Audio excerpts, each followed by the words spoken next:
Bonjour Monsieur Francis, moi j'ai été très étonné de voir que ça touchait aussi les jeunes. Je pensais que c'était plutôt des gens de ma génération. Et alors je me suis demandé, est-ce que dans l'étude qui a été faite, on a regardé s'il y avait un dénominateur commun à tous ces jeunes ou générations plus âgées frappées par cet AVC?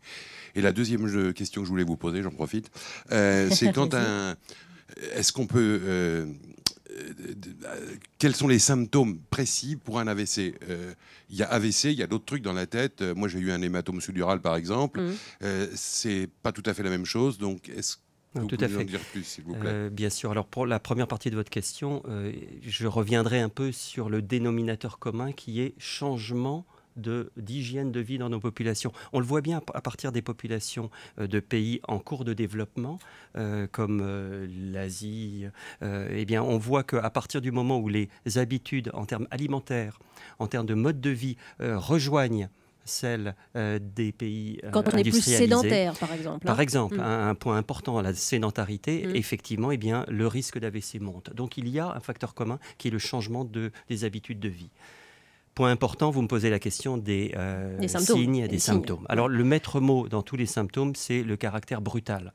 Ce qui se passe. Vous citiez hématome sous-dural, c'est plus lent en général. C'est-à-dire que d'une seconde à l'autre. quand on est migraineux et quand on a tout d'un coup un gros mal de tête, comment on fait la différence? Ça qui est Alors compliqué. oui, en général, quand on est migraineux, on connaît son mal de tête Oui. et on sait qu'il a certaines caractéristiques plutôt d'un côté. Quand les choses sont différentes, il faut s'inquiéter, évidemment. Est-ce qu'il y a des symptômes de paralysie, pardon? Voilà, mais au-delà des maux de tête, le plus important, c'est de connaître certains signes qui peuvent apparaître sur le corps. Le premier et le plus important, c'est ce qu'on appelle l'hémiplégie, le fait de se paralyser d'un côté brutalement.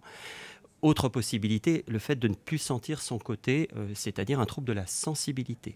Troisième possibilité, problème de la parole. Brutalement dire un mot pour l'autre, ne plus être capable de s'exprimer. Ça m'arrive au quotidien. Ça vous arrive pendant... Attention, ça vous arrive pendant 2 secondes, 3 secondes, D'accord. mais ça ne vous arrive pas pendant 3-4 minutes, Ouais. auquel cas il faudrait s'inquiéter. Quatrième possibilité, le fait d'avoir un trouble visuel, difficulté brutalement à voir d'un œil ou d'un côté du corps. Ce ne sont pas forcément les 3 signes en même temps. C'est l'un d'entre eux qui doivent nous faire réagir. Tout dépend l'endroit du cerveau qui est touché. On a Michel Delaunay, la ministre déléguée à la Santé, qui nous dit et aux personnes âgées, accident vasculaire cérébral, chaque minute compte sur Twitter. Devant un des 3 signes, justement, appelez le 15 pour toute urgence. Le 15, le SAMU. On ne doit pas négliger cet appel. Il vaut mieux le faire que de prendre un risque Évidemment. Professeur Faire le 15, c'est avoir l'assurance d'avoir un professionnel qui va valider la suspicion et éventuellement enclencher la rapidité de la réaction pour très rapidement que la personne soit amenée à l'endroit qu'il faut. On a Marc qui nous demande combien de temps on a pour agir. Est-ce qu'il faut vraiment que ça soit dans les toutes premières minutes des symptômes? Oui, parce que on a, pour appliquer les traitements les plus urgents, on a jusqu'à 4h30. Oui. Mais on sait très bien que si on traite quelqu'un dans les 2 premières heures, c'est mieux qu'à la 4e heure. Donc on gagne toujours du temps. Il faut essayer d'en gagner à toutes les étapes, et notamment la réaction de l'entourage qui peut appeler.